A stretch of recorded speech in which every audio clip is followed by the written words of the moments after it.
Welcome back to Dr. Walls and Friends here at City College in Harlem, New York, and I am here with Asha. Asha, how are you doing today? I'm excellent. How are you? I'm wonderful, thank you. So I had the pleasure of meeting you today at this screening. It's Not My Life. I have to make sure I get the title right. That's right. All right, so tell the people a little bit about yourself and how you got involved in this project, and then we'll talk about some other projects that you do. Okay. Well, today, my collective advocates and the U.S. Fund for UNICEF screened a film here at City College. It was hosted by Urban Scholars, which is a program based in New York City on the campus of City College for junior high school students and high school students. Wonderful. And what it offers is during the weekdays, junior high school students come in and they get extra tutorial services and counseling services. Great. And then on the weekends, the high school students come in for SAT prep and PSAT prep as well, and math and science, and then an enrichment course. So today, my colleague from the U.S. Fund for UNICEF, Emily Lapnek-Paschik, she came in with me and we did this screening, Not My Life, which is a documentary about human trafficking, and it basically covered the scope of human trafficking, its various elements, and how people both in the U.S. and abroad are impacted by it. Yes, it was a very powerful piece. Thank you. I just said, oh my goodness, because it was about 30 minutes long, and I wasn't sure what I was going to see or how I was going to be impacted by it. And as we talked about off screen, both of us are mental health professionals. And so initially, my thought was, what can I do? You know, and then clinically, if someone were to come in, how would I treat them? And so that's where my mind started going as I'm watching from the young children of, 4 or 5 years old. Yeah. Some of the ones that were shown, we know it goes even younger than that, frighteningly so, to people who have been rescued, which I was happy to see that there is that possibility as well. Definitely. Well, this film actually is a longer documentary of about 88 minutes. Okay. And today, for the sake of time, we showed the short. So the short is a 32-minute documentary that's narrated by actress Glenn Close. And it is a video that's been filmed across 5 different continents over 4 years. And it talks to, like I mentioned, both people who are trafficked here in the U.S., which oftentimes goes undiscussed, Yes, it does. to people abroad. So people can be trafficked and they can come to this country under the auspices of a better life, a better education, financial help. And what happens oftentimes is that their papers are stripped from them, their ID is stripped from them, they're put into situations where they're held captive, they're bonded in terms of slavery and servitude. They're not given access to the internet or the public so that they can be rescued or people Right. can even know about this. Right. And so what we think a lot of times is that people from Africa, the Middle East, or Latin America are trafficked, but there are girls and boys and transgendered people who are trafficked right here in New York City. Yes. And in all 50 states, there have been reports of it happening across all 50 states. And that's the thing that was so amazing when watching it, because you're right, so many times we put it abroad. We take it out of our own home or out of our backyard and put it farther away. Yeah. But when the young woman who was talking about being the trafficking that occurred right at Times Square, you know, and the other young lady who talked about it in Oklahoma City. And it is just amazing that it is right here. And I know in Philadelphia there's all types of things that occur there as well with middle school students. And so as parents, as caretakers, we have to know that this happens to our children every day, even if they're not, quote unquote, biologically Exactly. our children. And one of the important things that both Emily and I wanted to point out to the public is that trafficking not only happens here in the U.S., but it happens with the assistance of other Americans, of friends, quote unquote, where Yes. peers are used to traffic their peers, their friends.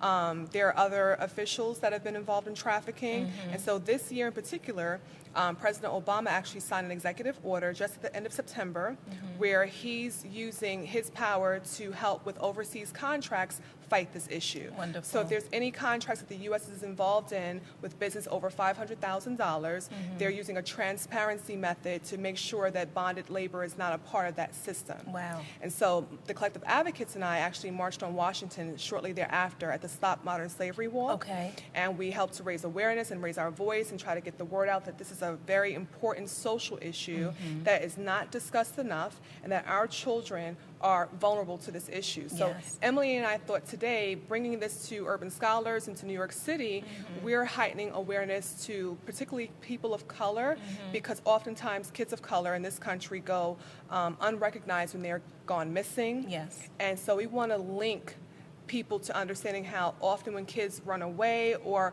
are missing because they're snatched, they're kidnapped, sometimes are then forced and coerced into situations where they're trafficked into prostitution, sex slavery, commercial sex. And so we wanted people here to know how this happens every day right here in the U.S. Yes.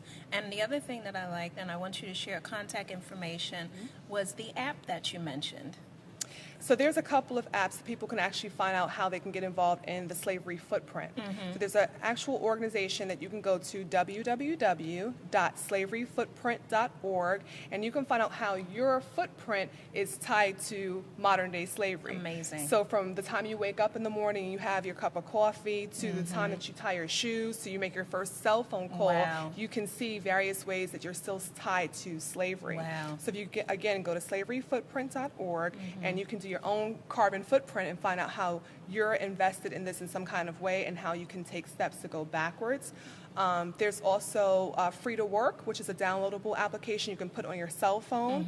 And each time you go to any kind of business, you can use your application to scan the barcode on the store's window Really? and see if it's given a grade of an A to an F of their Wow. transparency in that particular company or organization. So if you go to a jewelry store of your choice, or a chocolatier, or a clothing store, and they have that little scanner barcode, you just use the application Free to Work, put it up against the barcode, and you can see if they're part of this application service to see where their grade is in transparency to help break modern day slavery. Oh my goodness. Yeah. Well, I know when you told me about the Slavery Footprint app, I pulled out my phone, I put it right on, and I will be, as soon as we get in the car, I'll be plugging away to see. Yep. You know, and so many times we think about human trafficking as sex trafficking, but it is also what we deem cheap labor. Yeah. You know, and children working 24 hours or 14, 16 hours a day, putting themselves in very dangerous situations. The film showed the boys fishing.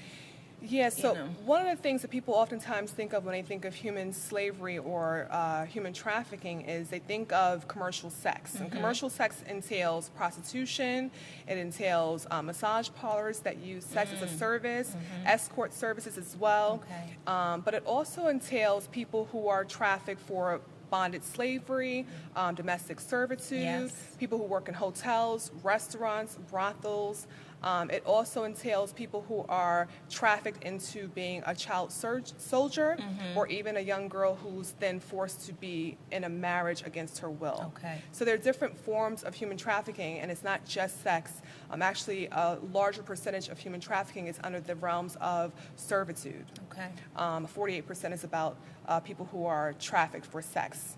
So there's different ways that you can find out more information. You can actually go to the U.S. Fund for UNICEF's website, and you can get detailed information about that. The Okay. PolarisProject.org has great ways people could learn more about what to do to fight trafficking, Okay. get resources, statistical information, and importantly, the human trafficking hotline. All Okay, right. and that number, by the way, is 1-888-3737-888. Yes. So anywhere across the 50 states, wherever you are, if you think someone is being trafficked, you want to report a tip, you want resources, you even want to learn how you can get people to come in and train your organization to identify it, you can go to the PolarisProject.org, or you can call, again, 1-888-3737-888, and you can get as much as you want from that organization around the clock, 24/7, and report a tip or ask a question or get resources. Wonderful. Now, before we close, tell the audience a little bit about some of the other projects that you do. Well, the Collective Advocates is a grassroots association foremost, and what we do is we raise consciousness by holding events such as these. We train young people to become advocates against social issues that impact communities of color in particular. And we're starting this year as a nonprofit. We're going to have an advocacy training component. We're going to have a group seminar. We're going to have ongoing advocacy for people who want to be involved from ages 14 to adults. and a research component as well as an entrepreneurship component. Great. So people can go to our website, they can go to our blog, which is thecollectivea.blogspot.com, and you can get involved in the conversations that we have. We have different posts up on Sundays and Tuesdays about pop cultural issues as it pertains to social awareness, and we engage people. We ask people to come in and join us in the conversation. You can follow us on Twitter at The Collective A. You can also follow us on Facebook at TCA by Asha, which stands for the Collective Advocates by Asha. And you can just get involved. We're going to have pictures from today's events. We're going to have some more video up about what people learned today. And then next year we're going to come back and we're going to train some young people to become anti-human trafficking advocates. Excellent. Yep. Well, thank you so much for doing what you do. Oh, it's my pleasure. And thank you for taking this time to talk with us. Thank you for having me. All right, we'll be back very soon on Dr. Walls and Friends.